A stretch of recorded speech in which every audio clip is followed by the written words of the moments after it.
Hello everyone, welcome to the CA Foundation Business Law of Adda 24/7। आप सबका बहुत बहुत स्वागत है इस सेशन में, जहां पे मैं एडवोकेट निकिता सिंह एक इम्पॉर्टेंट सेशन लेके आपके सामने आई हूँ, that how to memorize the section in CA foundation law, that is business law. आप सबको मालूम है ना कि बिजनेस लॉ जब भी माइंड में आता है तो सबसे पहला चीज़ कि मैम ये सेक्शन को कैसे याद किया जाए, बिकॉज इतने सारे सेक्शंस हैं। माना कि आप लोगों के टोटल 7 एक्ट है, लेकिन 7 एक्ट में भी आपके इतने सारे सेक्शंस हैं, आप किस किस सेक्शंस को याद करोगे। तो आज मैं आप लोगों को यहाँ पे ट्रिक बताने जा रही हूँ कि सेक्शंस को कैसे याद किया जाता है। जैसे जब हम लोगों ने LLB किया था ना, तो भाई हमें तो सारे सेक्शंस बिल्कुल अच्छे से रट गए थे, क्योंकि सेक्शन भाई याद करना है। लेकिन आप लोगों के सामने 7 एक्ट है, तो मैंने कोशिश किया है अगर आप इन स्टेप्स को फॉलो करोगे तो बट ऑब्वियस आप लोग सेक्शंस को ईजिली याद कर सकते हो। और वैसे भी आप लोगों के सिलेबस में सपोज इंडियन कॉन्ट्रैक्ट एक्ट है, तो आप लोगों को हर एक चीज़ को नहीं पढ़ना है। जो इम्पॉर्टेंट आप लोगों के सिलेबस पॉइंट ऑफ व्यू से है उसको हमें याद करना है। तो चलिए स्टार्ट करते हैं हम लोग अपना सेशन। सबसे पहला, हाउ टू मेमोराइज। देखिए, सपोज एक कोई सॉन्ग है, जब सॉन्ग को हम बार बार गुनगुनाते हैं तब वो सॉन्ग हमें याद होता है, राइट ना। जब बच्चा स्कूल जाता है, चलो घर में ही जब बच्चा पैदा होता है तो भाई सिंपल रोता है, सोता है, दूध पीता है। जब बड़ा होता है 6 महीने के बाद बैठना स्टार्ट करता है, ठीक है। प्रैक्टिस करेगा, पहले बैठेगा, लुढ़क जाएगा, फिर बैठेगा और एट लास्ट में बैठना सीख जाएगा। उसके बाद भाई हाथ पकड़ के ऊपर चढ़ना सीखेगा, प्रैक्टिस करता है। क्रॉल का प्रैक्टिस करेगा, क्रॉलिंग का, चलने का प्रैक्टिस करेगा। तो हर चीज़ का प्रैक्टिस है। तो इसी तरह सेक्शन याद करने का भी आपको प्रैक्टिस करना पड़ेगा, क्योंकि आप लोगों के बिजनेस लॉ में सब्जेक्टिव क्वेश्चंस आते हैं। तो सब्जेक्टिव क्वेश्चंस को कैसे हम लिखेंगे, हमेशा सेक्शन, इलस्ट्रेशन और केस स्टडीज क्वेश्चन को ज़रूर मेंशन करिएगा, जो भी आप लोगों के बड़े क्वेश्चंस होंगे। और बाकी सब तो आप लोगों को पैराग्राफ वाइज लिखना है, लेकिन टू द पॉइंट, और कोशिश करिएगा हर एक चीज़ को पॉइंट वाइज लिखने का। Is that okay? तो किसी भी चीज़ को याद करने के लिए again I will say you have to do what? Practice, because we know that practice make a man perfect. Is that okay? Now देखिए, अभी आप लोगों का सिचुएशन क्या है। अभी आप सबका सिचुएशन है कांट रिमेंबर द सेक्शन। सबका ये सिचुएशन है भाई, नहीं याद कर सकते। लेकिन इससे मैं आपको यहां तक पहुंचाऊंगी, section number are so easy to learn. ये देखिए, तो अभी आप ये है और उसके बाद आप लोग ये बन जाएंगे। Is that okay? यहाँ तो मैं आपको ट्रिक बताऊंगी कैसे सेक्शंस याद किए जाते हैं। जब हम लोग इसका थ्योरेटिकल पार्ट पढ़ेंगे ना, तब मैं हर एक एक्ट के इंपॉर्टेंट सेक्शंस को आप लोगों को यहाँ पे मेंशन करूंगी, ठीक है। तो सबसे पहला आपको क्या करना है, what is the main point of this section of the text. देखो, बहुत इंपॉर्टेंट है। मान लीजिए क्लास, आप लोगों का जो सेक्शन 2 क्लॉज H है, ये क्या है? ये कॉन्ट्रैक्ट का डेफिनेशन है। इसका वर्डिंग क्या है? अगर आप इस वर्ड को नहीं देखते हैं तो ये वर्डिंग लिखा रहता है, एग्रीमेंट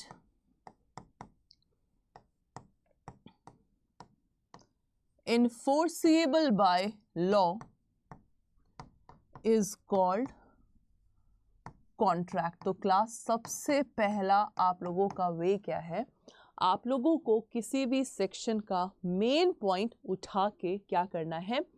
अगर नोट्स बनाते हैं तो नोट्स बना सकते हैं, अदरवाइज आपको लिखना है। तो आप लोगों के सामने, जैसे हम लोगों के बेयर एक्ट में ये वर्डिंग लिखा रहता है, agreement enforceable by law is called contract. तो मतलब ये जो सेक्शन है किसकी बात करता है? ये सेक्शन आप लोग की बात करता है कॉन्ट्रैक्ट का। तो सबसे पहले किसी भी सेक्शन का मेन पॉइंट आप लोगों को उठा के यहाँ पे नोट्स बनाना है। This is very much important. तो चाहे कोई सा भी आप लोगों का सेक्शन है, कोई सा भी वर्डिंग्स है, तो उस वर्डिंग का जो मेन पॉइंट है उसके नोट्स बनाना अभी से शुरू करिए, सो दैट जो मई में आप लोगों का पेपर है सिंगल और फर्स्ट अटेम्प्ट में पेपर आप लोगों का क्लियर हो जाएगा। Is that okay? ये आपको समझ में आ गया? Then class, understand the structure of law. आप लोगों को क्या करना है, लॉ का स्ट्रक्चर अच्छे से समझना है। तो इसके लिए क्लास सबसे पहले आप जानते हैं कि 7 एक्ट्स हैं। अब इन 7 एक्ट्स में से जो चीज आप लोगों का इंपॉर्टेंट पार्ट है उसको आप लोगों को समझना है। सो सबसे पहले आप लोगों को लॉ का स्ट्रक्चर समझना है। अगर आप लोगों का इंडियन कॉन्ट्रैक्ट एक्ट है, इंडियन पार्टनरशिप एक्ट है, देन सोगा एक्ट है, एनआई एक्ट है, कंपनी एक्ट है, एलएलपी है और इंडियन रेगुलेटरी फ्रेमवर्क है, ये 7 एक्ट हैं। सातों का स्ट्रक्चर आप लोगों को समझना है। मतलब एक तरह से देखा जाए तो आप लोगों को सिलेबस सबसे पहले देखना है कि किस टॉपिक में क्या सिलेबस आप लोगों का इंक्लूडेड है। जैसे अगर मैं आप लोगों के सोगा की बात करूं तो सेल्स ऑफ गुड एक्ट में you have to understand the meaning of sale and agreement to sell, and after that you have to focus on the what, condition and warranty and unpaid seller. तो ये सिर्फ 3 concept हैं जो कि आप लोगों के सोगा में एग्जामिनेशन पॉइंट ऑफ व्यू से इंपॉर्टेंट है। तो ये आप लोगों का है this one. Is that okay?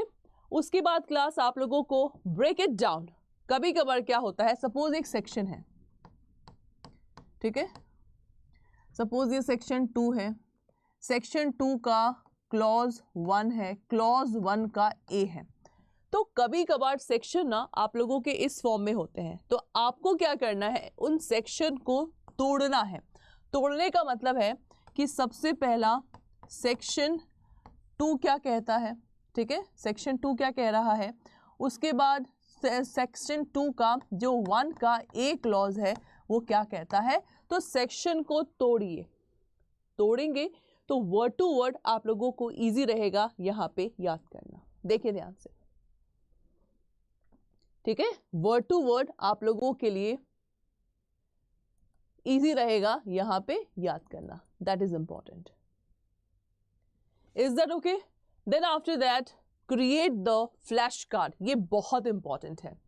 एक आपने कहावत सुना होगा ना, करत करत अभ्यास के जड़मत होत सुजान, रसरी आवत जात पे सिर पर पड़े निशान, right? It means same, practice make a man perfect. तो आप लोगों को सेक्शंस के क्या करने हैं, फ्लैश कार्ड तैयार करने हैं। यानी कि आप चाहे तो कटिंग पेपर होगा आप लोगों के पास या छोटा छोटा कार्डबोर्ड होगा, उसमें जो मेन आप लोगों के सेक्शंस है ना, मेन सेक्शंस को लिखना आप लोग शुरू करिए और ये फ्लैश कार्ड को अपने पास ही रखिए। इससे क्या होगा, जैसे फ्लैश कार्ड मान लीजिए आपके पॉकेट में है, ठीक है, निकाला, रिवाइज किया, रख दिया। फ्लैश कार्ड को पढ़ाई के पास रखा, निकाला, रख दिया। स्कूल में गए, निकाला, रख दिया। बिकॉज कई बच्चे 10वीं क्लास से ही सीए का सपना सजोते हैं, तो उनके लिए ये चीज़ बहुत इंपॉर्टेंट है। तो जब चीज़ आप लोगों के पास रहती है, उस चीज़ को रिवाइज करना बहुत ईजी हो जाता है। Then practice active recall. तो ये चीज़ अगेन बहुत इंपॉर्टेंट है, चीज़ों को रिकॉल करना। तो जिस तरह हम गाना गुनगुनाते गुनगुनाते याद करते हैं, तो इसी तरह you have to practice the active recall. After that study in group. ये भी कभी कभार बहुत फ़ायदेमंद करता है कि अगर आप ग्रुप स्टडी करते हैं तो ग्रुप स्टडी में मान लीजिए एक पर्सन को सब चीज़ याद है, दूसरे को याद नहीं है, बट वो सुन सुन के उस चीज़ को याद कर लेता है। तो सेक्शन याद करने का ये भी एक ज़रिया होता है कि आप लोग अगर ग्रुप में स्टडी करते हैं, so that will give you the benefit for your memorizing the section. Okay, so group study is also one of the key point. Relate to the real life example. जिसने ये करना सीख लिया ना, तो उसके लिए जो सेक्शन याद करना है मक्खन की तरह है। कैसे मैम? सपोज क्लास अगर मैं कॉन्ट्रैक्ट का ही एग्जाम्पल लूँ, तो कॉन्ट्रैक्ट अगर आप लोगों का सेक्शन 2H है। अब याद करिए, आप दुकान जाते हैं, हम दुकान गए, हमने दुकानदार से सामान लिया, we have done the contract, section 2H मैंने इसके साथ किया। Is that okay? मैंने अपनी गाड़ी बेची या पापा ने मेरी गाड़ी बेची, अभी तक बायर ने पूरा पैसा नहीं दिया है, मेरे पापा क्या है, अनपेड सेलर है, अनपेड सेलर सेक्शन 45। ऐसे चीज़ों को याद करो, सेक्शन 45 सेक्शन 2H। जब चीज़ों को practical life, real life example में करना स्टार्ट कर दोगे ना, ये चीज़ आप लोगों के लिए बहुत मज़ेदार बन जाएगा. Okay, so class, this is a way to learn the section in your business law. So I hope so आप लोग को ये सेशन पसंद आया होगा. तो सबसे पहले जाइए इस चैनल को यहाँ पे सब्सक्राइब करिए और मेरे साथ जुड़े रहिएगा डेली यहाँ पे इस चैनल में. Thank you so much.